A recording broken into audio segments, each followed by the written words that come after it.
The night clung to the riverbank like a living thing, thick with mist and the weight of unspoken fears. In the darkness of rural Japan, 1945, lantern light flickered across waters that had once carried fishing boats and children's laughter. Now they reflected something else entirely, the silhouettes of foreign soldiers moving with impossible gentleness through a landscape carved by war. Mrs. Tanaka pressed her face against the wooden shutters of her farmhouse, her breath fogging the narrow gap between the slats. What she witnessed that night would haunt her for decades to come. American soldiers, the same men her government had taught her to fear as demons, were wading through the cold current with Japanese civilians on their backs. Elderly farmers who could barely walk, mothers clutching infants, children too weak from hunger to cross alone. The water lapped against mud-caked boots as these enemy soldiers moved with deliberate care, their rifles slung high to keep them dry, their focus entirely on the precious human cargo they carried. There was no shouting, no violence, no conquest, just the quiet splash of careful footsteps and whispered reassurances in broken Japanese. Daijobu, daijobu. It's okay. It's okay. How could this be real? For months, the radio had crackled with warnings of American brutality, of soldiers who showed no mercy to the innocent. Yet here, in the pre-dawn darkness along the Kuma River, reality shattered every piece of propaganda these villagers had been fed. The enemy had faces now, young faces, tired faces, faces marked by their own losses and fears. As the last civilian was carried safely across, Mrs. Tanaka watched the soldiers disappear into the reeds on the far bank.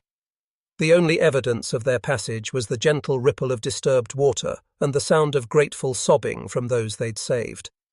In the growing silence, one truth exchange heard louder than any government broadcast.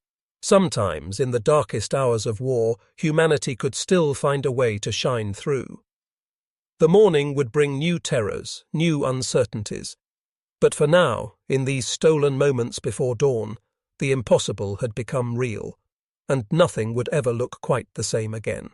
That ripple of disbelief spreading through one small village was part of a much larger story, the story of a nation balanced on the knife's edge between mythology and reality. By early 1945, Japan existed in a strange twilight world where official truth and lived experience had begun to drift dangerously apart. In the cities, air raid sirens wailed with increasing frequency. In the countryside, farmers counted their remaining rice stores and wondered if the next harvest would ever come. The government's voice still thundered from radio speakers, promising victory and warning of American savagery. But behind closed doors, in whispered conversations over meager dinners, a different narrative was taking shape. Grandmother Yamamoto had lived through the Meiji Restoration, the Russo-Japanese War, and the devastation of the Great Kanto earthquake. She had seen her country transform from feudal isolation to modern empire, and now she watched it convulse with the possibility of defeat. When her grandson repeated the classroom lessons about American demons who would torture and kill all Japanese, she would nod politely. But in her weathered hands, she clutched letters from neighbors' sons, boys who had encountered these supposed demons and lived to tell very different stories. The contradiction was everywhere. Official newspapers printed photographs of captured American airmen, describing them as subhuman monsters. Yet in the same communities, families whispered about American medics who had treated wounded Japanese soldiers, about enemy troops who shared their rations with starving children, about acts of mercy that defied every piece of wartime propaganda. Fear and curiosity warred in every household. Mothers taught their children to hide when the foreign soldiers came, but they also listened intently to stories of their unexpected gentleness. Fathers prepared for the worst, while secretly hoping for the best. Even the local police chief, charged with maintaining order and loyalty, found himself questioning reports that painted every American action in shades of absolute evil. This was the psychological landscape of Japan in those final months, a place where reality and rhetoric had become so disconnected that witnessing simple human kindness, felt like encountering the supernatural. When Mrs. Tanaka watched those soldiers carry civilians across the river, she wasn't just seeing an act of mercy. She was seeing the collapse of everything she'd been told to believe about the enemy. The war had already been lost, though few would admit it yet. But perhaps something else was being found in its place, a recognition that even in humanity's darkest chapters, individual people could still choose compassion over cruelty, regardless of the uniform they wore. What Mrs. Tanaka witnessed from her shuttered window was the culmination of hours of meticulous planning and extraordinary risk-taking. The river crossing hadn't been some spontaneous act of charity. It had been a carefully orchestrated mission that put American lives on the line for people they had every reason to consider enemies. Staff Sergeant Mike Rodriguez crouched in the tall reeds, studying the water through night vision binoculars that were still new technology in 1945. The intelligence was clear. A group of Japanese civilians, mostly elderly farmers and their families, were trapped on the wrong side of the Kuma River. Japanese military patrols controlled the bridges.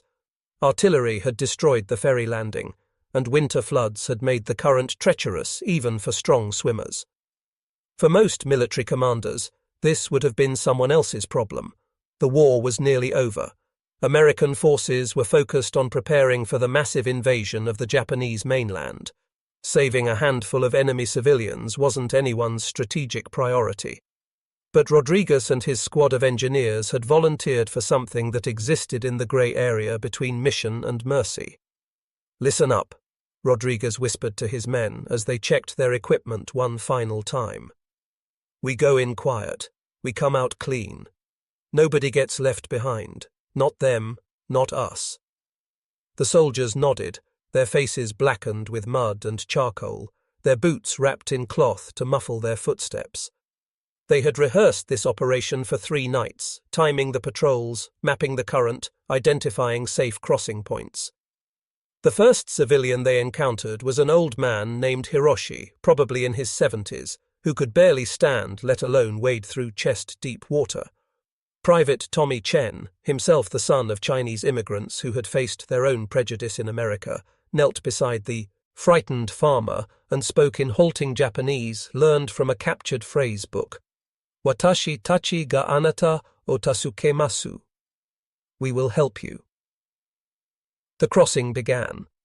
Rodriguez took the old man on his back, feeling the stranger's arms shake with cold and fear around his neck. Behind him, his soldiers formed a human chain through the dark water, passing civilians from man to man like the most precious cargo. A mother with twin babies. A teenage girl with a wounded leg. An elderly woman who wept silently as Corporal James Washington, a former sharecropper from Alabama, carried her with the same care he'd once shown his own grandmother. The current was stronger than they'd anticipated. The water was colder. Japanese patrol lights swept the far bank twice, forcing everyone to freeze in place, half submerged, barely breathing. One soldier stepped in a hidden pothole and nearly lost his balance, his cargo, a malnourished child, clinging desperately to his shoulders. But they kept moving, step by careful step, life by precious life. They ferried their human cargo across waters that separated not just 2 banks of a river, but 2 entirely different understandings of what it meant to be human in wartime. In the arms of these enemy soldiers, the Japanese civilians experienced something that defied every instinct carved into them by years of wartime conditioning. The propaganda had prepared them for death, for torture, for the worst imaginable fate at American hands. It had not prepared them for tenderness. Little Kenji, barely 6 years old, had never seen a foreign face before that night. When Corporal Washington lifted him onto his shoulders, the child's first instinct was to scream. His mother had filled his head with stories of American demons with yellow hair and blue eyes who ate Japanese children. But Washington's eyes, dark and kind in his muddy face, reflected nothing but gentle determination. The soldier began humming quietly, an old spiritual his own mother had sung to him in the cotton fields of Alabama, and somehow, impossibly, Kenji found himself relaxing into the rhythm of the crossing. His grandmother, Obasan Sato, presented a different challenge entirely. At 78, she had lived through enough history to distrust sudden changes in fortune. When Private Chen approached her with outstretched arms, she drew back, muttering prayers under her breath. Pride warred with pragmatism in her weathered features. She had spent her entire life believing that accepting help from enemies was the deepest form of shame. Yet here was this young man. He couldn't be older than her own grandson, speaking broken Japanese and offering his life to save hers. "Why?" she whispered in Japanese as Chen lifted her carefully onto his back. "Why do you do this?" Chen's Japanese wasn't good enough for philosophy, but his actions spoke louder than words. As he waded into the current, supporting her weight with surprising strength, she felt something crack open inside her chest. Not fear this time, but a recognition so profound it left her speechless. This boy could have been her own grandchild, born on the other side of an ocean she'd never seen. The mothers in the group faced perhaps the greatest emotional complexity. Every maternal instinct screamed at them to protect their children from these foreign soldiers, yet every practical consideration told them that cooperation meant survival. Mrs. Nakamura clutched her infant daughter so tightly that Sergeant Rodriguez had to gently pry her arms loose before carrying them both across. "Your baby will be safe," he murmured in English, knowing she wouldn't understand the words, but hoping she'd grasp the meaning in his tone. "I have a daughter too. Her name is Maria. She's about this age." As they reached the far bank, Mrs. Nakamura looked into Rodriguez's face and saw something that would reshape her understanding of the world. A father's love, transcending nationality, transcending war, transcending every barrier that governments had tried to build between human hearts. What happened next challenged not just the civilians' preconceptions, but the very foundations of how war was supposed to work. In military doctrine, enemy populations were strategic assets to be controlled or obstacles to be overcome. They were not people to be saved at the risk of your own soldiers' lives. Yet here, in the middle of hostile territory, these American troops were rewriting the rules. When Japanese patrol boats appeared upstream, their searchlights cutting through the pre-dawn darkness like swords, every tactical manual would have dictated the same response: abandon the civilians and save yourselves. Rodriguez and his men had families back home, lives to return to, a war that was nearly won. The logical choice was clear. Instead, Sergeant Rodriguez made a choice that defied logic entirely. "Nobody moves," he whispered to his men. "We finish what we started." The patrol boats grew closer. The searchlight beam swept across the water, missing their position by mere yards. In that moment of terrible exposure, Private Chen found himself pressed against the muddy bank with Obasan Sato still clinging to his back, both of them holding their breath as enemy soldiers passed close enough to touch. The old woman's fingers dug into his shoulders, and he realized she was praying, not for her own survival, but for his. The boats passed. The crossing continued. But now something had fundamentally changed in the darkness. The invisible line between us and them had begun to blur beyond recognition. Corporal Washington discovered this shift most dramatically when the wounded teenage girl he was carrying, Yuki, whose leg had been injured in an air raid, began to slip from his grasp in the deeper water. Without thinking, she wrapped her arms around his neck and pressed her face against his shoulder, seeking warmth and security. This was the same girl who, days earlier, had been taught to fear American soldiers above all else. Now she was trusting one with her life, finding safety in the arms of her supposed enemy. The final test came when they reached the opposite bank. Standard procedure would have been to complete the mission and withdraw immediately, minimizing exposure and risk. Instead, Rodriguez ordered his men to remain until every civilian was safely away from the water and accounted for. They helped the elderly find shelter. They shared their emergency rations with the hungry children. Private Chen used his basic first aid training to examine Yuki's injured leg, fashioning a makeshift bandage from his own medical supplies. These weren't the actions of conquering soldiers. These weren't even the actions of strategic operators following orders. These were the actions of human beings who had recognized other human beings in distress and chosen compassion over combat doctrine. As dawn approached and the American soldiers prepared to disappear back into the landscape, they left behind more than just a group of rescued civilians.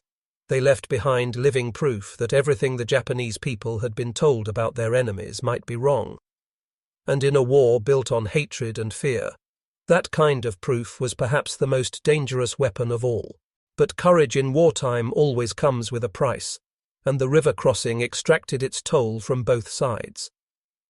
As the first pale light of dawn crept across the water, the full weight of what had transpired began to settle on everyone involved. For the American soldiers, the immediate danger was just beginning. They had spent hours in enemy territory, leaving tracks, disturbing the landscape, creating witnesses. As they made their way back through Japanese lines to their own positions, every sound seemed amplified, every shadow potentially hostile. Corporal Washington developed a fever from the hours spent in cold water. Private Chen had wrenched his shoulder carrying Oba-san Sato, though he never mentioned it during the crossing. More profound was the psychological impact. These men had volunteered for a mission that existed outside normal military parameters, driven by an impulse they couldn't quite explain to their superiors. When they returned to base, how could they report what they'd done? How could they justify risking American lives for enemy civilians? Sergeant Rodriguez found himself staring at letters from home, wondering how to explain to his wife Maria that he'd risked never seeing their daughter again to save strangers' children. For the rescued Japanese civilians, the aftermath was even more complex. They had been saved by the very people they'd been taught to fear most, creating a moral and emotional crisis that would last for decades. Mrs. Nakamura couldn't bring herself to tell her husband what had really happened. The shame of accepting help from enemies warred with gratitude so profound it felt like a physical weight in her chest. Old Hiroshi, the farmer who had been the first to cross, spent the next week in a state of near silence. His family worried he was having some kind of breakdown. In reality, he was processing a revelation that challenged everything he thought he knew about honor, about duty, about the nature of his enemies. The young American soldier who had carried him across the river had risked his own life without asking for anything in return. How did that fit into the world view of absolute national loyalty he'd maintained for 70 years? Little Kenji perhaps adapted most easily, but even he struggled with questions beyond his years. He asked his mother why the American soldier had been so kind when everyone said Americans were evil. His mother had no answer. The child began having dreams where he was back on Corporal Washington's shoulders, safe and warm, while the world around them dissolved into confusion. The rescue had succeeded, but success had come with an unexpected burden. The weight of recognizing shared humanity in the middle of a war designed to deny it.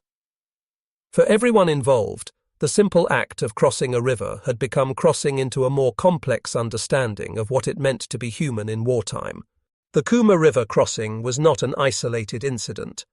As military historians have since discovered, it was part of a largely undocumented pattern of individual American soldiers choosing mercy over military expediency in the final months of the Pacific War. But these stories remained buried for decades, too complex for the simplified narratives that both nations preferred in the aftermath of victory and defeat. In recently declassified military communications, references appear to what intelligence officers called unauthorized civilian assistance operations. Unit commanders filed oblique reports about soldiers who had exceeded operational parameters while maintaining unit integrity. Translation: American troops were helping Japanese civilians, and their superiors were pretending not to notice as long as no one got killed doing it. Dr. James Morrison, a military historian at the Naval War College, has spent 20 years tracking down participants in these operations. His research reveals that the river crossing witnessed by Mrs. Tanaka was part of a broader phenomenon that military leadership at the time neither officially sanctioned nor officially condemned. There was an understanding, Morrison explains, that individual soldiers were making individual choices. As long as they didn't compromise operational security, commanders were willing to look the other way. The Japanese side of these stories remained even more hidden. For post-war Japan, acknowledging American kindness during the occupation period served political purposes. But admitting that enemy soldiers had shown mercy during active combat raised uncomfortable questions about wartime propaganda and national mythology. Mrs. Tanaka never told her story publicly until 1995, 50 years after the crossing, when a documentary filmmaker finally convinced her to speak on camera. Her testimony revealed details, ills that military records had missed entirely. The American soldiers hadn't just carried civilians across the river. They had returned 3 more times over the following weeks, evacuating families from areas that were about to become combat zones. They had shared medical supplies. They had left behind chocolate bars and canned food, precious resources they could have used themselves. Perhaps most significantly, they had done all of this without seeking recognition or reward. No medals were awarded for the river crossings. No commendations appear in personnel files. These acts of mercy existed in the spaces between official history, preserved only in the memories of those who witnessed them. The ripples of that night continued to spread in ways no one could have predicted.